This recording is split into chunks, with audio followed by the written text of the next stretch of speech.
सफल और संतुष्ट जीवन के 3 तप। मित्रों, आज के इस भौतिकवादी युग में धन, सुख, समृद्धि, यश, प्रतिष्ठा, अच्छा परिवार और ओहदा होने के बावजूद भी न जाने क्यों अधिकांश लोगों के चेहरे प्रफुल्लित एवं प्रसन्न नहीं दिखाई देते। एक खिंचाव और तनाव सा बना रहता है। थोड़ी सी भी प्रतिकूलता असहनीय हो जाती है और मन अत्यधिक चिंतित और तन शिथिल होने लगता है।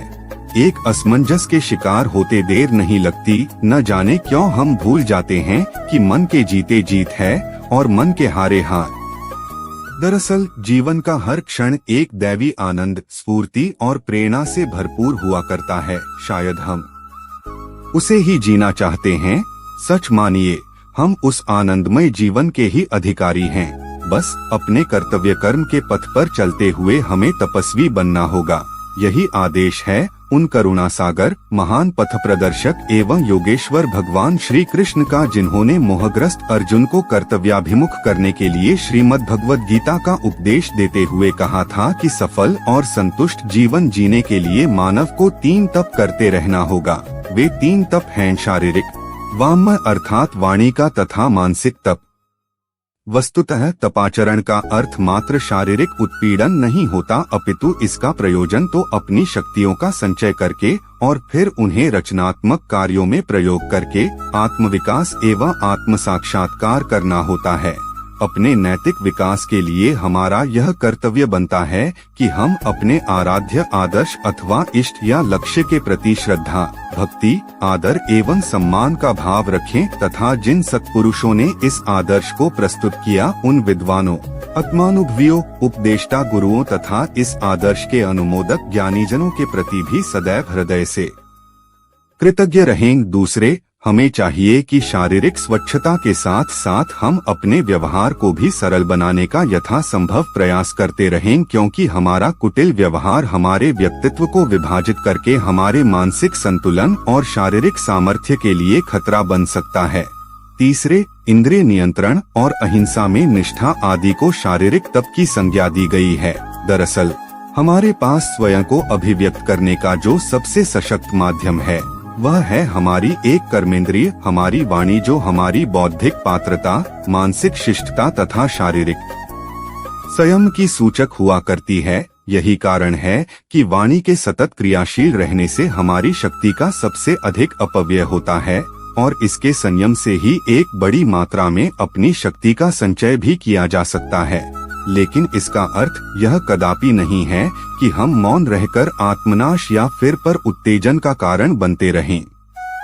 वाक् शक्ति के सदुपयोग द्वारा हम अपने व्यक्तित्व को सुगठित कर सकते हैं। इसलिए जरूरी है कि हम बोलते समय निर्भयता पूर्वक सावधान रहें, ताकि हम जो बोले वह सत्य, प्रिय और हितकारी हो। सत्य वाणी हमारी शक्ति को व्यर्थ नष्ट होने से बचाती है। शब्दों की कटुता का मोल हमें कई बार अपने जीवन में या तो असफलता अथवा अपने मित्र बंधुओं को खोकर चुकाना पड़ता है। निरर्थक भाषण से तो हमें केवल थकान ही हुआ करती है। इस तरह सत्य, प्रिय और हितकारी वाणी द्वारा सुरक्षित की गई अपनी शक्ति का सदुपयोग हम ज्ञानवर्धक साहित्य का अध्ययन करने में, उसके अर्थ को ग्रहण करने में और यथासंभव अपने जीवन को बेहतर बनाने में कर सकते हैं। यही होता है वाणी का तप, जिसके आधार पर एक साधक केवल श्रेष्ठतर आनंद की प्राप्ति ही नहीं करता, बल्कि अपने वचनों से किसी निराश अथवा जीवन से हार मान चुके हुए व्यक्ति को फिर से जीवन के प्रति सकारात्मक बनाकर सम्मान के साथ जीने की प्रेरणा देने जैसा पुण्य कर्म करने से कभी भी पीछे नहीं हटता। तीसरा और अंतिम तप है मानसिक तप, जिसके अंतर्गत आते हैं मन शांति, सौम्यत्व, मौन, आत्मसंयम एवं अंतःकरण की पवित्रता। वस्तुतः मन की शांति से बढ़कर इस संसार में कुछ है ही नहीं, और जब इस दुनिया के साथ हमारा संबंध स्नेह, प्रेम, समझ, ज्ञान, क्षमा और सहिष्णुता जैसे स्वस्थ मूल्यों पर आधारित होता है, तब हमारा मन सदैव एक दिव्य शांति का आभास किया करता है। इसी शांत मन में सौम्यत्व का निवास होता है, अर्थात बिना मानसिक शांति के मानव प्राणी मात्र के प्रति प्रेम और कल्याण की भावना की अनुभूति नहीं कर सकता। यह यत्व ही तो होता है कि जो मनुष्य को जीवन की बड़ी से बड़ी चुनौती को भी स्वीकारने की हिम्मत दिया करता है एवं इस भावना का शिकार बनने से भी यथासंभव रोका करता है कि लोग जबरदस्ती उसे पीड़ित करते हैं। नकारात्मकता से अप्रभावित मन वाला मनुष्य ही अपनी वाणी पर संयम रख पाता है, जिसे सही अर्थों में मनहतब के संदर्भ में मौन की संज्ञा दी जाती है।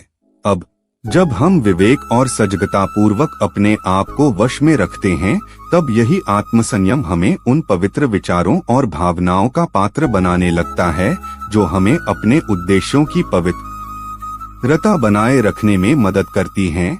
यह भाव संशुद्धि हमें काफी हद तक इस संसार के प्रलोभनों से बचाती है, जिसके कारण हम अपनी क्षमताओं का प्रयोग धैर्य पूर्वक अपने उद्देश्य की पूर्ति के लिए कर पाते हैं।